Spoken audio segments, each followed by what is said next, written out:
Okay, so I'm just gonna decide which rib I'm gonna cut, and I'm gonna clean up off the dirt all the way around it and get it ready. Okay, prior to getting you down there to show you how I cut it with my my drywall knife. Now, if you had somebody here, or if I wanted to, could I lift that up and be a He-Man, lift it up, drag the whole thing? Can I drag the whole thing out here on my own? Probably.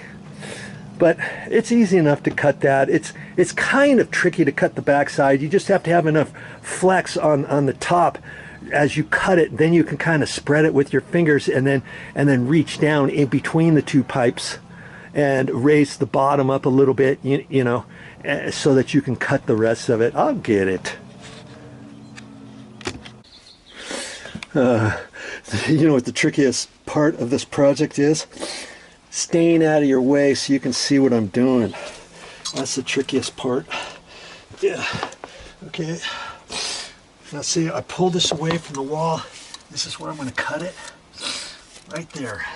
That should give me enough room to clean out from both sides, right? I'm just going to take my drywall knife and poke it in there